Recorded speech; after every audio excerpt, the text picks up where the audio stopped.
The final confrontation with the Zethrak swarm came not in a single decisive battle, but in a slow strangulation that stretched across months.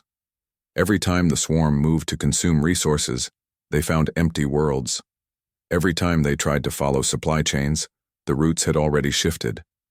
Every time they adapted to new patterns, the humans changed the patterns again. The genius of humanity's approach became clear in those final months. While other species had tried to outfight the swarm, or outthink them, humans had simply out-organized them. The enemy's greatest strength, their ability to consume established civilizations, became useless against opponents who refused to establish anything permanent enough to consume. Ambassador Dongmin watched from the council chamber as the last confirmed swarm fleet retreated toward the galactic core, their biological imperative frustrated by prey that wouldn't behave like prey. The victory was complete, but more importantly, it was transformative. The galaxy that emerged from the crisis was fundamentally different from the one that had entered it. The swarm taught us something valuable. Dongmin addressed the council in the aftermath of victory. We had all become so focused on our individual strengths that we forgot the power of working together. Humanity's contribution wasn't superior, technology or military might. It was simply the willingness to see the galaxy as one interconnected system, instead of separate territories. The changes went far beyond military cooperation. The mobile infrastructure developed during the crisis had revealed inefficiencies that had existed for centuries. The Kellish trade network, optimized for the first time in generations, was generating unprecedented profits. Forthan military forces, freed from the need to defend static positions, had become more effective than ever. The Mordan had discovered that distributed research actually accelerated their technological development. But perhaps the most significant change was in how the galaxy viewed humanity. The species that had been admitted to the council almost as an afterthought was now recognized as its most essential member. Not because humans were the strongest or the smartest, but because they were the only ones who could make everyone else work together effectively. Young He, now director of Galactic Logistics Coordination, maintained her databases and supply chain analyses from a mobile command center that relocated randomly throughout council space. The unpredictability that had been developed to fight the swarm had become a permanent feature of galactic civilization, keeping everyone flexible and preventing the stagnation that had made them vulnerable in the first place. Tae-ho, promoted to Supreme Logistics Coordinator, found himself managing supply chains that spanned thousands of worlds and dozens of species. The job that had started as organizing ammunition deliveries had evolved into maintaining the circulatory system of galactic civilization itself. As Ambassador Dongmin prepared his final report to Earth, he reflected on how profoundly everything had changed. Humanity had joined the Galactic Council as its weakest member and become its most dangerous, not through conquest or intimidation, but through the simple recognition that in a connected universe, the ability to coordinate that connection was the ultimate power. The galaxy had learned that its most dangerous member wasn't the one with the biggest weapons or the most advanced technology. It was the one who could make everyone else work together, who could turn chaos into order, and who could transform a collection of separate civilizations into something greater than the sum of their parts. The humans had done more than save the galaxy from the swarm. They had taught it how to save itself. Word of the Nexus victory spread across the galaxy faster than light itself. For the first time in their expansion, the Zethrak swarm had been not just slowed, but actually stopped. More importantly, the victory had been achieved not through superior firepower or advanced technology, but through something no one had expected to matter in interstellar warfare: better organization. The revelation transformed how every species in the galaxy viewed humanity. Ambassador Dongmin found himself invited to strategy sessions that had previously been reserved for the most powerful civilizations. Young He's logistical analyses became required reading for military commanders across dozens of species. Remarkably, human coordinators like Tae-ho and Su-jin found themselves treated not as subordinates, but as essential partners by aliens who had initially dismissed them as primitive. But the humans were just getting started. The Nexus victory had proven their coordination methods worked. But it had also revealed the swarm's greatest weakness. The enemy was incredibly efficient at destroying established systems because they had evolved to recognize and exploit the patterns that most civilizations followed.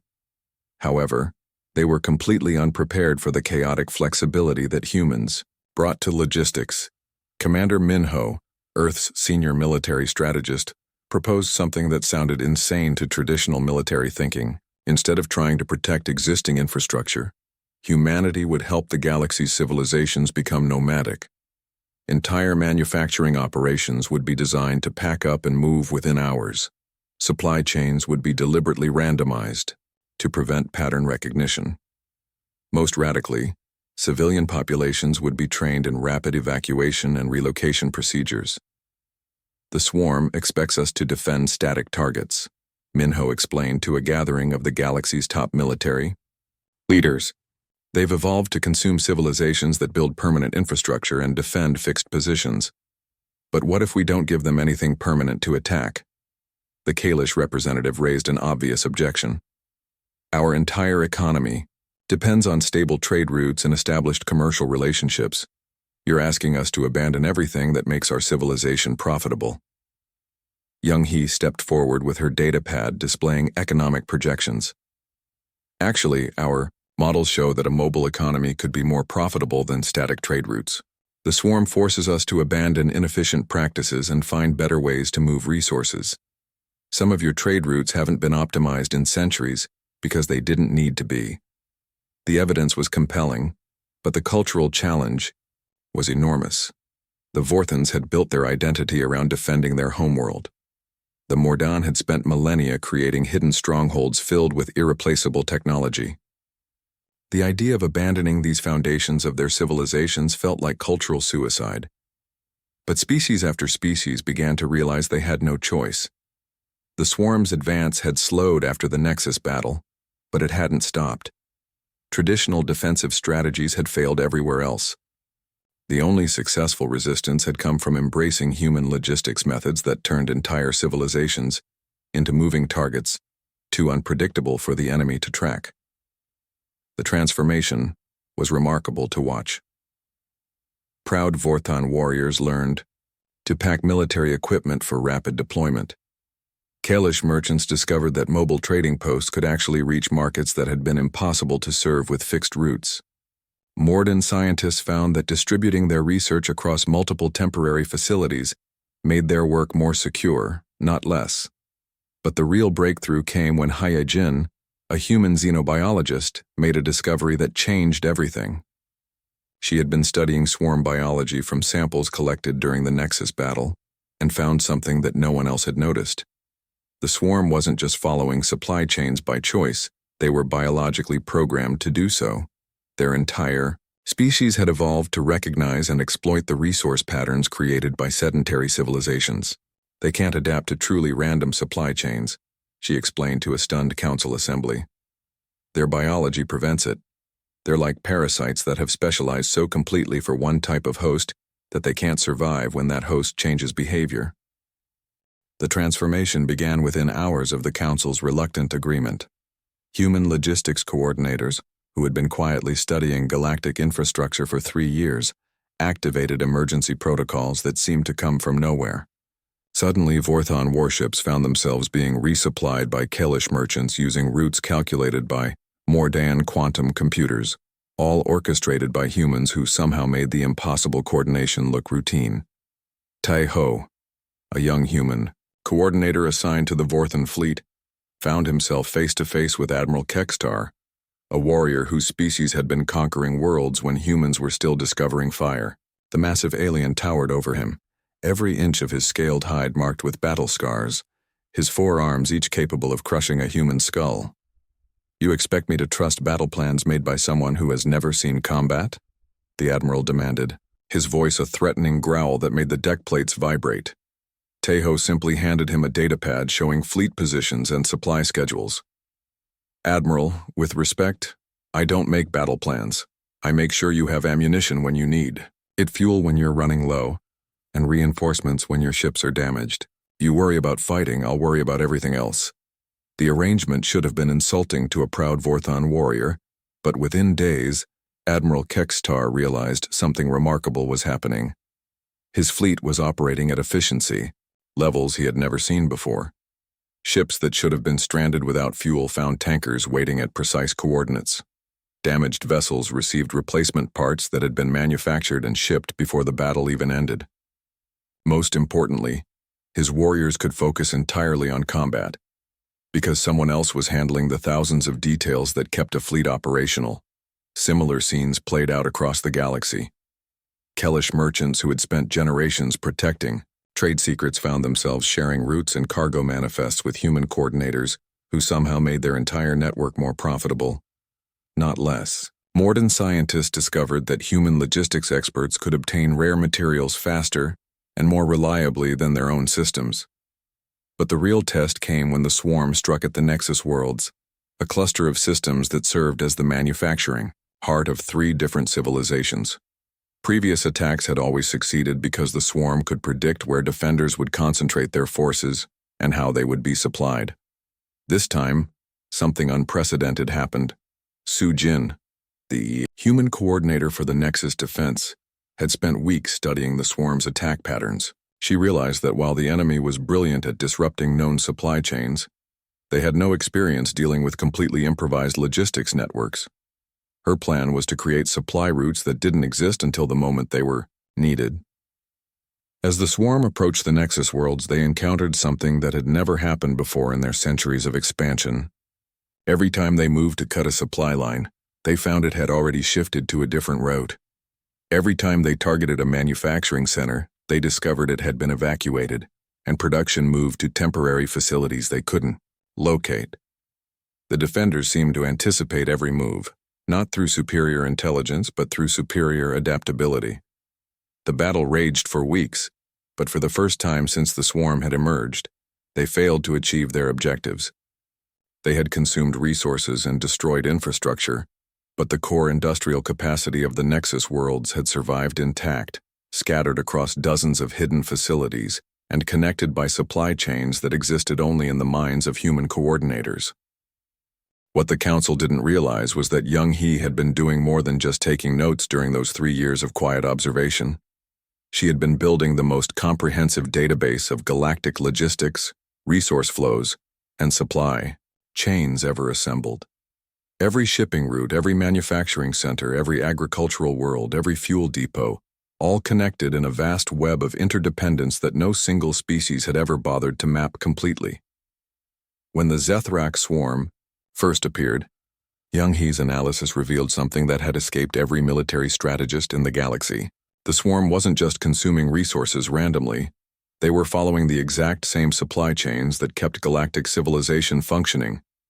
They moved from system to system along established trade routes, targeted manufacturing centers, overpopulation centers, and showed an almost supernatural ability to disrupt logistics networks. "They're not just eating us," Young He explained to a hastily assembled human strategy team. "They're starving us. Every world they hit becomes unable to support the war effort. The Vorthans can't fuel their fleets, the Kellish can't transport supplies, and the Morden can't get the exotic materials they need for their technology." Yun-Su, Earth's chief engineer, understood immediately. "So, while everyone else is trying to fight them ship to ship, we need to build new supply chains they haven't mapped yet." It was a brilliant insight that could only have come from a species that had spent centuries perfecting the art of moving resources efficiently across vast distances. The human plan was audacious in its simplicity. Instead of confronting the swarm directly, they would reroute the entire galactic economy through pathways the enemy couldn't predict or follow. Human cargo ships, dismissed as slow and primitive, suddenly revealed their true purpose. They weren't designed for speed. They were designed for efficiency and flexibility. Each vessel could carry vastly more cargo than the sleek ships of other species, and their modular design allowed them to be rapidly reconfigured for different missions. But the plan required something even more radical. Every species would have to temporarily abandon their territorial claims and allow human logistics coordinators to treat the entire galaxy as a single integrated system. Proud civilizations that had spent millennia defending their borders would need to trust a species that most of them still considered primitive newcomers. The debate in the council chamber was fierce. The Vorthons argued that such cooperation was impossible, that their warrior culture could never submit to human oversight. The Kellish worried about trade secrets and competitive advantages. The Morden claimed their technology was too advanced for humans to understand, let alone coordinate. Ambassador Dongmin listened patiently to every objection, then stood and activated a holographic display that showed Young He's complete analysis. The image that appeared stunned the chamber into silence. It was the galaxy as no one had ever seen it before, not as a collection of separate territories, but as a living organism with resources flowing like blood through arteries of space.